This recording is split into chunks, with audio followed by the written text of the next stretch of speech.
Welcome to Forbes Newsroom. Joining me now is Forbes senior contributor Robert Rapier. Robert, thank you so much for joining me today. Thanks for having me on. So, in a recent Forbes article, you posed the simple question, why does the U.S. have a diesel shortage right now? Can you explain?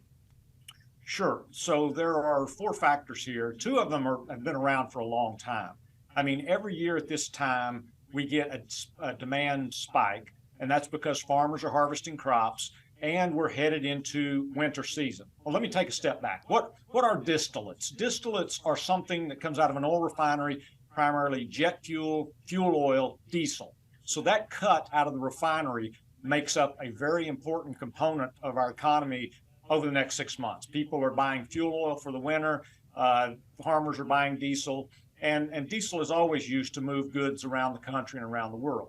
So we've got this demand spike. Mm-hmm. On top of that, in the spring and the fall is when refiners do maintenance on their refineries because the weather is nicer for them, and overall demand for oil is a little bit lower, but demand for those specific products, for those distillate products, are higher. So that happens every single year. But then over the past 2 years, since COVID, we've lost about 1 million barrels a day of U.S. refining capacity. And how come? Just refiners were unprofitable. Okay. I mean, people see refiners making a lot of money right now, but it's not always like that. You know, a refiner, that's a tough business. It's boom and bust. And during those bust times, some of those marginal refineries, they just don't make it. So they shut down. So that's been a problem. But then really exacerbating the problem was Russia's invasion of Ukraine and our subsequent decision to stop importing Russian products. Now, we got 700,000 barrels a day from Russia last year, and that was primarily finished products like distillates and heavy oils that would go into a refinery to make distillates. So what a refinery inputs determines the product slate. You can have oil that produces more gasoline, you can have oil that produces more distillates, and the oil we were getting from Russia produced more distillates and more diesel. So the loss of that created a hole in the product slate for the refiners. And they've been struggling to fill that hole ever since we stopped importing Russian products. So they have to go out on the market. They have to find oil that is similar. And, other countries have stopped importing Russian products too. And that's just created a turmoil all in the global energy markets. And then on top of that, one person following my initial article said, hey, you're forgetting about exports. We're still exporting diesel. Why are we doing that during a diesel shortage? And I said, well, it's because it's allowed. Number one, we allow refiners to export. And sometimes they find it more profitable to export to South America or to Europe than to export from the Gulf Coast and go around to New York. I mean, to put that into New York Harbor, there's some logistical reasons why that is difficult at times, and they may rather send it down to somewhere else. Yeah, I do want to ask you about those exports in a moment, but first, you wrote that quote, in 2008, distillate levels were low coming out of spring. Currently, they are low going into fall. That's far worse than the situation in 2008. Why? Right. Because we're entering high demand season, and in 2008, we were exiting high demand season. So that's why it's worse. If you look historically, we are at the lowest level going into fall, winter that we've ever had, that the EIA has ever recorded. So, it's just not just low. This is record lows for this time of year. And that's what makes this, such a problem. So you mentioned, too, that Russia's war in Ukraine plays a major impact in this shortage. Let's say they came to peace today. Would that immediately solve this crisis, or would we have to play catch up? It would definitely help. As long as we started importing Russian crude again, it would help. But there's disruption that's already happened that's going to take some while to work through the system. So that would definitely help. But the loss of refining capacity in the U.S. is a real problem. And that's not something that can be fixed quickly. And so how are, in the meantime, refineries filling these gaps?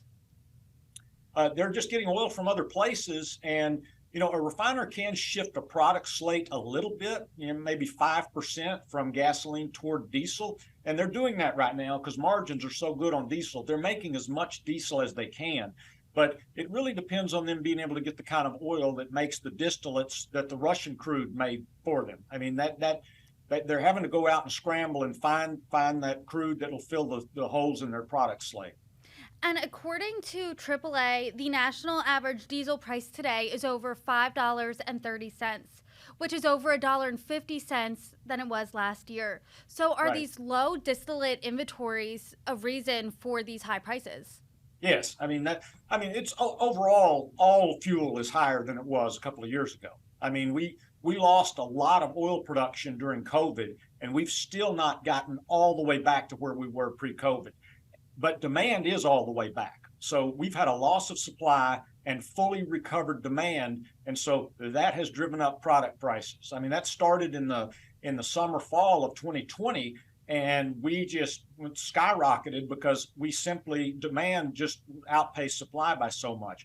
But then when Russia invaded Ukraine, there was another disruption there. So prices were already rising, and they really accelerated when we lost those products that we were importing.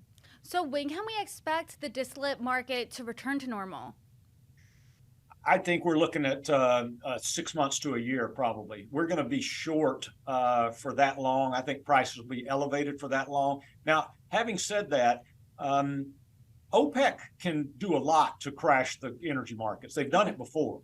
OPEC right now is kind of in tightening mode, and they want to keep oil prices above $100. But in 2014, for instance, they crashed the price very rapidly. In 2008, we saw the price crash very rapidly. So, if something like that happened, if we suddenly, we're in a recession, demand starts to slow, oil prices could correct down very quickly, and then there would be no more diesel crisis, or at least prices would be significantly lower than they are now. But right now, that doesn't look to be in the cards. Right now, I don't think we're going to see oil prices crash anytime soon. And earlier this summer, we were facing gas prices at historic highs. They're still high, but they've leveled off. And earlier when you and I were talking, you said that diesel prices being high is a larger problem. Can you expand on that? Yeah, we think of gasoline, we put gasoline in our cars, but diesel moves goods around the country and around the world. So high diesel prices and jet fuel. So you've got the whole, large trucking and air transportation. Those industries are going to feel inflationary pressures from higher distillate prices that they wouldn't if just gasoline prices. Gasoline prices impact consumers, but high diesel prices affect everyone. And as right now we are currently dealing with one of the worst diesel shortages in recent memory, how many barrels of distillates is the U.S. exporting a day? Over 1 million barrels a day we're exporting. But something like maybe 1.4 million barrels a day being exported. So can you elaborate on why we are still exporting despite having this shortage? So people have asked, why do we allow it? Well, we allow it because it's allowed. It's allowed just like any other company can export their products. And a refiner will look at the economics and he will make a decision. We're going to sell this to New York Harbor, or we're going to sell this to a company in Europe. One of the problems here is the Jones Act, which says goods that move between U.S. ports have to have a U.S. flag, U.S. crew, and that is a bit of a problem because there's a logistical problem there. You don't have enough crews really, and so and that limits the ability to move things from the Gulf Coast around the East Coast. It's been cited many times as a factor here.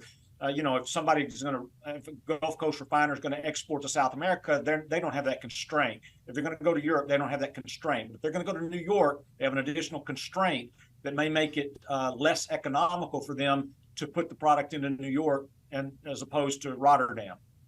So would you ever foresee companies being banned from exporting during a fuel crisis? Yeah, it's a political question. Could you ban? Yeah, you'd have to pass a law to do it.